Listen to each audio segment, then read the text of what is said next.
Assalamualaikum warahmatullahi wabarakatuh. Salam sejahtera untuk kita semua, salam budaya. Selamat bertemu kembali dengan saya di kanal Terminal Budaya.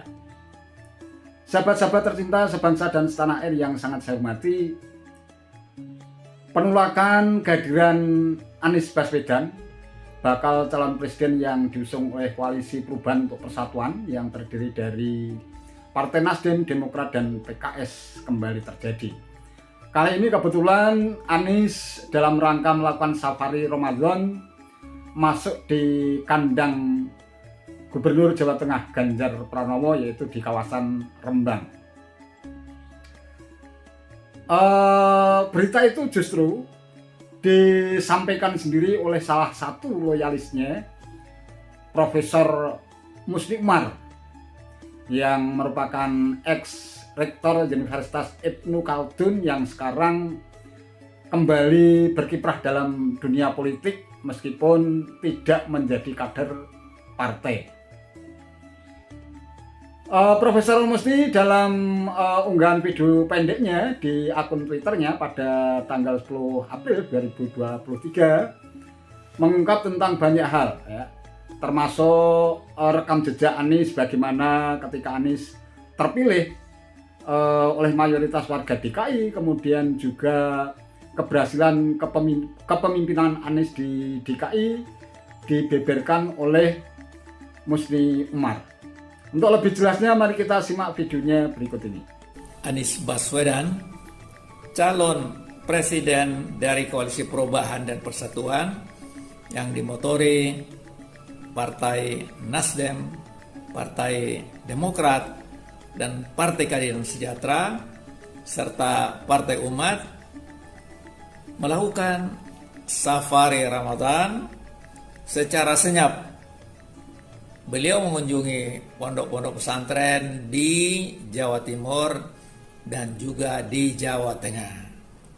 Yang ramai pemberitaannya yaitu ketika Mas Anies pergi ke Rembang. Rembang ini adalah kota santri di Jawa Tengah.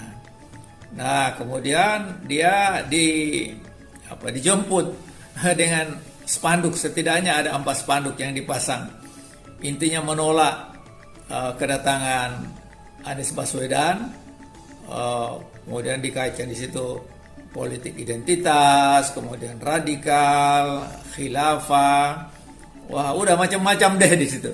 Yang sama sekali Mas Anies itu tidak pernah mentolerir itu, tidak pernah juga berbicara masalah itu, karena dugaan saya apa urgensinya?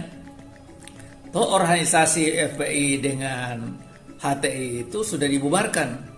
Jadi kenapa dikait-kaitkan lagi dengan Pak Anies? Tapi itulah politik, ingin mendegradasi popularitas Pak Anies yang sejatinya tidak perlu dilakukan. Karena berbagai hasil survei Anies itu hanya berada di ranking ketiga, bahkan nyungsep katanya. Jadi seharusnya tidak perlu dipersoalkan, biarlah dia kampanye, biarlah dia jalan. Tapi nampaknya apa yang diberitakan di media itu justru bukan keadaan yang sebenarnya. Ya, kita menduga keras bahwa Anies ini jauh melampaui elektabilitasnya Ganjar dan Prabowo. Tapi itu tidak diberitakan, sekali lagi karena kepentingan kekuasaan, kepentingan politik, ingin yang akan meneruskan kepemimpinan yang ada sekarang ini adalah dari kalangan istana. Ya, ada Ganjar, ada Prabowo, dan tentu yang lain-lain lagi gitu ya. Sementara Anies ini dianggap orang yang bukan dari istana. Nah, tapi tidak apa-apa, karena di dalam demokrasi itu harus terjadi kompetisi, terjadi persaingan, terjadi perlombaan. Nah, yang akan menentukan itu adalah rakyat. Sebab rakyat adalah pemilik kedaulatan. Siapa yang rakyat akan pilih pada pemilu 2024 itu kita harus terima sebagai suatu keputusan politik dari rakyat. Tapi janganlah masih jauh pemilu, kemudian tiap hari Anies itu dibully, dijelekan, difitnah, macam-macam yang diproduksi untuk menjelekan Pak Anies. Padahal Pak Anies itu tidak pernah melakukan yang seperti dituduhkan dan juga tidak pernah berteman, bersahabat atau menjadi teman seperjuangan mereka yang disebutkan di situ. Tapi inilah situasi politik yang kita hadapi menjelang pemilu 2024. Jadi memang Anies diterpa berbagai fitnah, tetapi itu sengaja dibuat untuk mendegradasi Pak Anies, untuk melemahkan Pak Anies, dan dikira dengan cara-cara seperti itu rakyat akan terprovokasi, rakyat akan menerima. Tapi faktanya setiap daerah yang dikunjungi Pak Anies, termasuk di Surabaya kemarin ini, lantas di Madura, apalagi di berbagai daerah yang dikunjungi Pak Anies, itu lausan manusia yang datang untuk melihat dan bertemu dengan Pak Anies. Jadi artinya apa? Yang dikemukakan itu adalah jauh panggang dari api, tidak sesuai dengan realitas, dan justru mereka yang berkuasa, para elit ini, karena tidak ingin melepaskan kekuasaan mereka, karena kekuasaan itu sangat enak, sangat indah, sangat nyaman, maka dicarilah orang-orang yang dari istana untuk menjadi calon Presiden Republik Indonesia, dan itu rencananya dibuat koalisi besar agar mudah memenangkannya. Tapi fakta, kalau kita bicara di Pilgub DKI Jakarta 2017, itu yang menjadi calon itu memang atau calon itu Pak Anies dengan Sandiaga Uno, itu yang dukung hanya PKS dan Partai Gerindra. Tapi faktanya menang. Sementara Ahok dengan Jarot itu, itu betul-betul partai-partai besar, partai pemenang pemilu yang mendukung, termasuk pemerintah. Tapi rakyat berkehendak lain, ya akhirnya yang terpilih Anies Baswedan dan Sandiaga Salahuddin Uno. Jadi ini contoh betapa apa yang diinginkan belum tentu itu menjadi kenyataan. Oleh karena itu memang sebaiknya Presiden Jokowi lebih baik menjadi menjadi bapak bangsa yang tidak memihak pada siapapun dalam menyongsong pemilu, karena kalau Anies terpilih juga adalah bagian dari Pak Jokowi, karena Pak Anies ini pernah menjadi juru bicara dalam pemilu yang dimenangkan pasangan Jokowi dengan Yusuf Kala, dan akhirnya pasangan ini menang. Dan atas keterlibatan Pak Anies dalam mendorong dan mempromosikan Pak Jokowi, akhirnya Pak Anies ditunjuk sebagai Menteri Pendidikan dan Kebudayaan Republik Indonesia.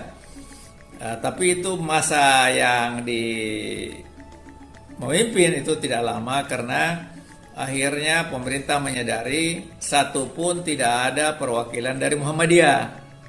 Nah akhirnya ya sudah, karena rata-rata orang Muhammadiyah itu orang berpendidikan, maka didorong untuk masuk di Jakarta, dan Anies kemudian direshuffle, diganti gitu ya, tidak masalah.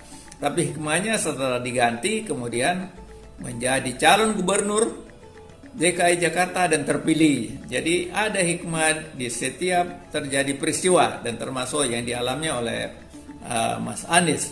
Jadi sekali lagi dalam kaitannya dengan spanduk yang terjadi di Rembang, tapi ini merupakan pengulangan dari spanduk yang terjadi di berbagai daerah di mana Pak Anies berada. Nah, harapan kita supaya pemilu ini terus berjalan dengan baik, kemudian pemilu ini berhasil memilih pemimpin negara, pemimpin pemerintahan. Nanti juga ada pilkada, pemilihan kepala daerah. Kita memilih yang terbaik dari yang baik, yang bisa membawa bangsa ini maju di tengah-tengah percaturan dunia yang sangat kompetitif.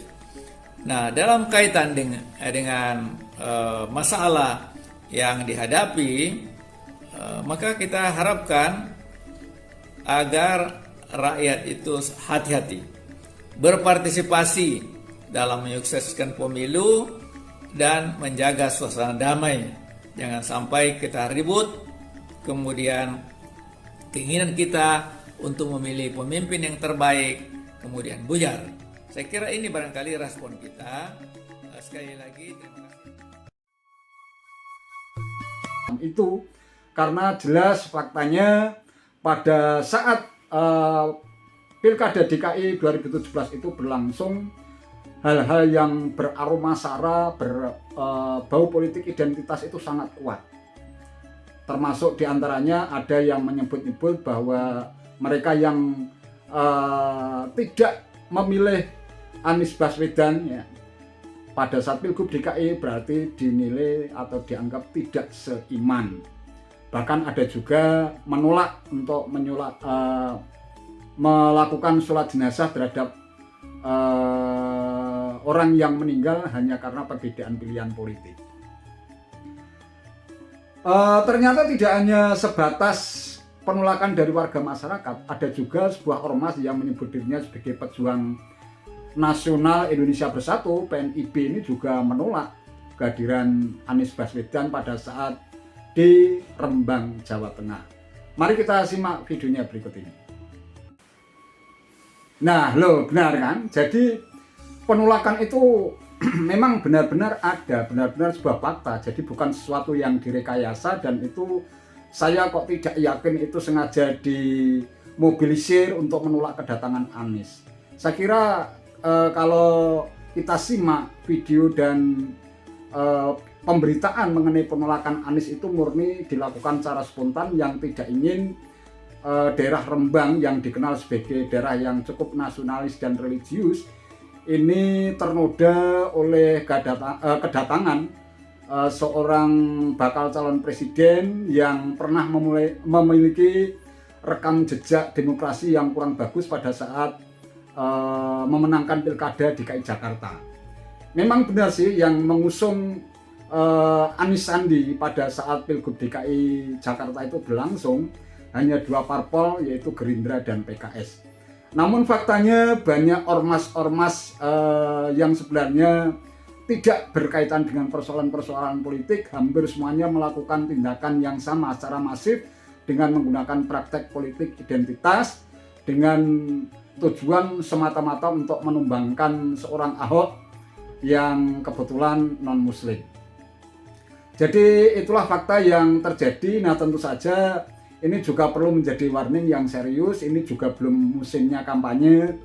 Meskipun Anies sendiri menolak disebut sebagai tindakan yang curi start, kemudian menggantinya dengan istilah hit start, tetapi disadari atau tidak, perkumpulan-perkumpulan di ruang-ruang publik termasuk di tempat-tempat ibadah ini disadari atau tidak juga merupakan salah satu bentuk kampanye terselubung yang justru ini nanti malah akan merugikan Anies sendiri dan juga koalisi perubahan, karena ketika nanti tiba saatnya berkampanye di mana semua kontestan politik ya, kontestan Pilpres 2024 itu sedang semangat-semangatnya dan kuat-kuatnya untuk bertarung, untuk menyampaikan program-programnya dalam upaya untuk membangun bangsa dan negara, sementara Anies sudah kecapean.